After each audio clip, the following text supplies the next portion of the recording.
আসসালামু আলাইকুম প্রিয় ফুটবল ফ্যান্স। ব্রাজিলের বিপক্ষে এনজো ফার্নান্দেজ কেমন ফুটবল খেলেছেন সেই সম্পর্কিত বিষয়ে দিনে আজকে ডিটেলস আলোচনা করব। এই ম্যাচে এনজো ফার্নান্দেজ 90 মিনিট খেলে একটি গোল এবং একটি কিন্তু অ্যাসিস্ট করেছেন। তার শট অন টার্গেট ছিল একটি এবং অফ টার্গেট শটও কিন্তু একটি ছিল। তার অ্যাকুরেট পাস ছিল 92%, অর্থাৎ 51টি পাসের মধ্যে 47টি তিনি সঠিক পাস দিয়েছেন। আর তিনি কিন্তু এই ম্যাচে 2টা কি পাস করেছেন এবং বিগ চান্স ক্রিয়েট করেছিলেন 2টি।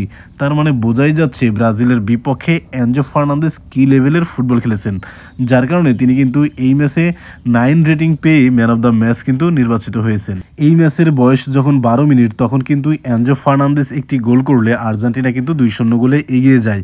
এই গোলের পিছনের দিকে যদি তাকাই তাহলে দেখা যায় লেট মিনিট থেকেই এনজো ফার্নান্দেজ কিন্তু ডিবক্স এরিয়ার মধ্যে ঢুকে যায় এবং সেখান থেকে এনজো ফার্নান্দেজ আলভারেজকে পাস করলে আলভারেজ কিন্তু রদ্রিগো ডি পলকে পাস করেন, অর্থাৎ এনজো ফার্নান্দেজ, আলভারেজ এবং রদ্রিগো ডি পল একটা কিন্তু ট্রায়াঙ্গেল সৃষ্টি করে সেখান থেকে অসাধারণভাবে রদ্রিগো ডি পল রাইট উইংয়ে বল পাস করলে সেখান থেকে কিন্তু নাহুয়েল মোলিনাও অসাধারণ একটি ক্রস করেন এবং সেখান থেকে এনজো ফার্নান্দেজ ক্লিনিক্যাল একটা ফিনিশিং করেন। Enzo Fernandez, Julian Alvarez, Rodrigo De Paul থেকে নাহুয়েল মোলিনার ক্রস এবং সেখান থেকে কিন্তু এনজো ফার্নান্দেজ ক্লিনিক্যাল একটা ফিনিশিং করেন এবং আর্জেন্টিনা কিন্তু ম্যাচের 12তম মিনিটেই 2-0 গোলে এগিয়ে যায়। ম্যাচের 37তম মিনিটের দিকে যদি তাকাই তাহলে দেখা যায় এনজো ফার্নান্দেজের অসাধারণ একটা অ্যাসিস্টে অ্যালেক্সিস ম্যাক অ্যালিস্টার কিন্তু আলতো সোয়াই গোলকিপারকে পরাস্ত করে 3-0 গোলে এগিয়ে নিয়ে যায় আর্জেন্টিনাকে।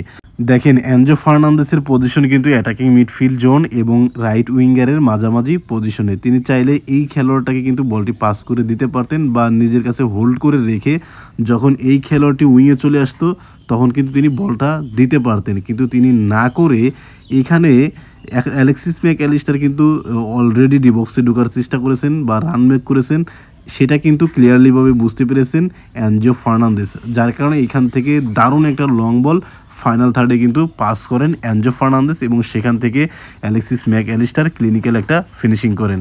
এই পিকটা যদি আমরা ভিন্ন অ্যাঙ্গেল থেকে দেখি তাহলে দেখা যায় এনজো ফার্নান্দেজ কিন্তু অসাধারণ একটা পাস করেছেন, যার কারণে প্রতিপক্ষের ডিফেন্ডার অর্থাৎ ব্রাজিলের 3জন ডিফেন্ডার কিন্তু বিট হয়ে যায় এবং অ্যালেক্সিস ম্যাক অ্যালিস্টার ব্রাজিলের গোলকিপারকে কিন্তু পরাস্ত করে দারুণ একটা কিন্তু গোল করেন, যার কারণে ম্যাচের 37তম মিনিটে গিয়ে ব্রাজিলের বিপক্ষে কিন্তু 3-0 গোলে এগিয়ে যায় আর্জেন্টিনা।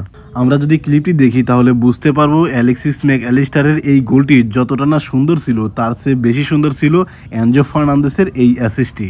ব্রাজিলের বিপক্ষে এই জয়ের মধ্য দিয়ে 4 ম্যাচ হাতে রেখে কিন্তু আর্জেন্টিনা 2026 বিশ্বকাপে কোয়ালিফাই করলো। এখনও পর্যন্ত আর্জেন্টিনা 2026 বিশ্বকাপের বাছাই পর্বে 14টি ম্যাচ খেলে 31 পয়েন্ট নিয়ে তারা কিন্তু পয়েন্ট টেবিলের শীর্ষে রয়েছে এবং 2026 বিশ্বকাপে কিন্তু কোয়ালিফাই করেছে। এই ম্যাচ নিয়ে বা এনজো ফার্নান্দেজকে নিয়ে আপনার মন্তব্যকে সেটা অবশ্যই কমেন্ট বক্সে জানাতে পারেন। ধন্যবাদ।